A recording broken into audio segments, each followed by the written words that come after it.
तो ये केंद्र का रवैया ठीक नहीं है। हमें केंद्र सरकार खुद भड़का रही है।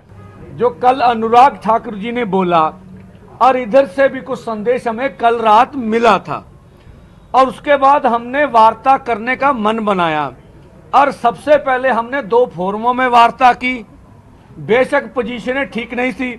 उसके बाद में हमने पूरे आंदोलन के सभी लोगों से वार्ता की कि आज हम बिल्कुल पीसफुली रहेंगे, आगे नहीं बढ़ेंगे। आपने सुना होगा।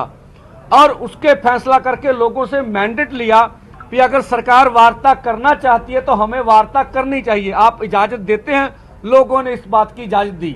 जो मैं बात करना चाहता हूं, जिस तरह से हमने केंद्र सरकार का नजरिया देखा, आप वहां मौजूद थे, मेरे खड़े होते हुए हम बोल रहे थे आगे नहीं जाना।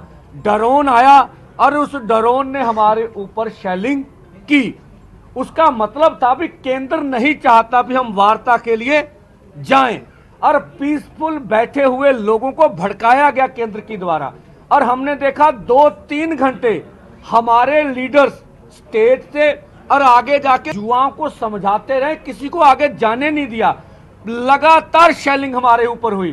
केंद्र जानबूझकर हमारे ऊपर बल प्रयोग कर रहा। जब एडीजीपी इंटेलिजेंस हमारे पास पहुंचे, हम इसको खेतों में लेके गए और जब मैंने बोला इंटेलिजेंस को भी मेरा फोन ट्रेस करते हैं, मैं आगे बढ़ूंगा और मेरे पर वार करेंगे, और मेरे खड़े होते हुए रबड़ की गोली आई और मेरे साथ ऑफिसर खड़े थे, मैं खड़ा था, मेरे पीछे वाले लड़के के आंख पर आके लगी यहां, और मैंने बोला ये मुझे टारगेट किया, आप पीछे चलिए। तो ये अभी हम लोग 200 मीटर पीछे खड़े थे। तो ये जो मीडिया में आ रहा कि इनके कुछ लोग आगे बढ़ रहे हैं, वो डिफेंड करते हैं, तब हम शेलिंग करते। आज हमारे तरफ से जब उन्होंने भड़काहट की, मैं कहता हूं 99% हमारे लोग संयम में रहे, कोई 1-2 घटना को छोड़कर। तो ये केंद्र का रवैया ठीक नहीं है। हम अपनी तौर से कर रहे हैं भी हम पीसफुली बैठते हैं, आप वार्ता करिए। वार्ता में क्या बात आती है क्या नहीं आती है उसके बाद सोचेंगे। अगर बात टूटेगी तो हम अपना फैसला कर लेंगे भी आगे बढ़ना है, आप अपना कर लीजिए। जब हम अपनी तौर से कर रहे हैं भी हम वार्ता के लिए तैयार हो रहे हैं और हम कह रहे हैं भी हम पीसफुली बैठेंगे, आज आगे नहीं बढ़ेंगे, तो उस समय केंद्र को शेलिंग हमारे ऊपर करनी नहीं चाहिए। तो ये जो मैं कहता हूं जो आंदोलन में हो रहा, हमें केंद्र सरकार खुद भड़का रही है।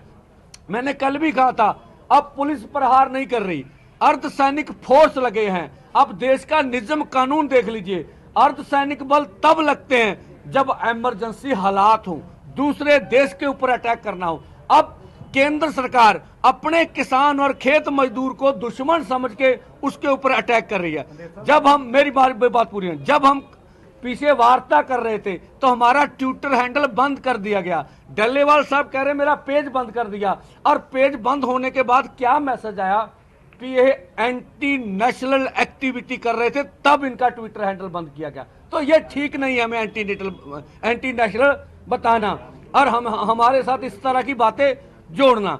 और जो अब डल्लेवाल साहब ने बात की, हम इस परिस्थितियों में भी, कौन सी परिस्थितियां, आज फिर गिरफ्तारियां हुई हैं यूपी में। जिन यूनियन ने हमें समर्थन दिया था उनको सबको अरेस्ट कर लिया गया, ठीक है। महाराष्ट्र में अरेस्ट हुई है। अब देखें जो हमारे आंदोलन में लड़के 15-20 लड़के हैं जो अंबाला के थाने में हैं। अब जो खनौरी में, वहां से भी लड़कों को पकड़ के थाने में लिया गया।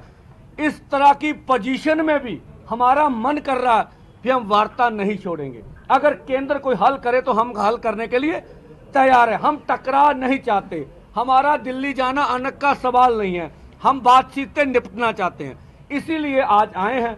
और कल की मीटिंग जैसे डल्लेवाल साहब ने बताया 5 बजे की तय हुई है, और इधर से हम कहते हैं कल भी हम पीसफुली बैठेंगे।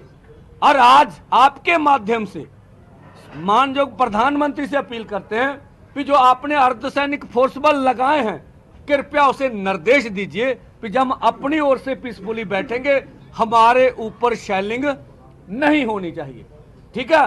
तब दोनों धिरों को आसानी से बैठना आसान होगा। तो आज देखेंगे कल वाली मीटिंग में क्या निकलता है। जिस तरह की मीटिंग में प्रस्ताव आएगा, अपने दोनों फोरमों में सोचेंगे और उसके बाद आगे की बात करेंगे। धन्यवाद।